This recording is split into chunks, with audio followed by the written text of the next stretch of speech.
At exactly 2:17 a.m., Daniel's phone vibrated.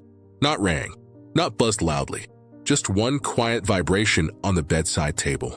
He almost ignored it, but something about that moment, the silence, the darkness, the way his fiancée was breathing beside him, made him reach for the phone. The message was short.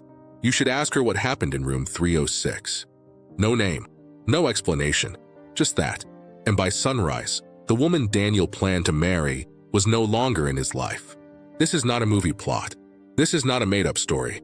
This is the kind of love story that looks perfect on the outside, until one detail destroys everything. Daniel met Amaka during his final year at university. He was calm, observant, the type of man who spoke only when necessary. Amaka was warm, expressive, the kind of woman people trusted instantly. They weren't dramatic lovers. No loud arguments. No toxic breakups. Their relationship was quiet, steady, intentional, the kind people envy without realizing it. After graduation, they moved to the same city, built routines together. Sunday church, midweek dinners, long conversations about the future. 3 years later, Daniel proposed. She said yes without hesitation. Their engagement felt earned. Families were involved. Wedding plans were already underway. Venues shortlisted. A date picked. Daniel trusted Amaka completely. She had access to his phone. He had access to hers. There was no suspicion, no reason for one. That's what made the message so dangerous. You should ask her what happened in room 306. Daniel stared at it for a long time. He checked the number. Unknown. No profile picture. No follow-up message. Just silence. He turned to Amaka. She was asleep. Peaceful. He told himself it was nothing. A prank. A wrong number. But the message stayed in his mind. Room 306. Hotel room? Office room? Hospital? Why that specific number? Why now?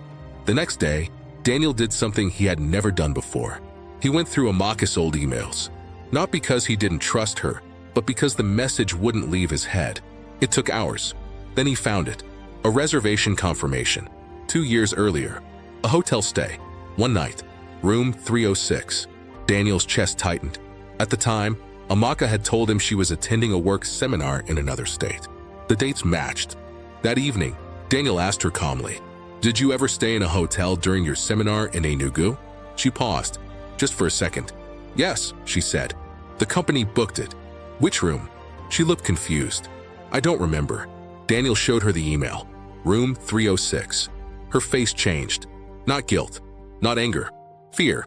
She sat down, and for a long time, she said nothing. Then she spoke. During that seminar, she had reconnected with an old colleague, someone she once loved, someone she never fully closed the chapter with. They talked, laughed, drank. She insisted nothing happened at first, but when Daniel remained silent, watching her, she broke down. They slept together. Once, in room 306. She said it meant nothing. She said she hated herself for it. She said she chose Daniel, and she truly believed the past was buried. Daniel asked one final question. Who sent the message? Amaka shook her head. She didn't know, but Daniel already did. The man from the seminar.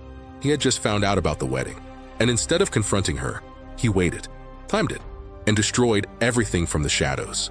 If you haven't subscribed to our channel, please do so now and turn on the notification bell for more stories. The wedding was canceled quietly. No public drama. No social media explanations. Daniel moved out. Amaka begged, cried, apologized, but Daniel never raised his voice.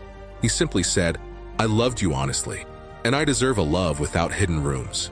They never spoke again. Years later, Daniel married someone else. Amaka didn't. Some betrayals don't scream. They whisper.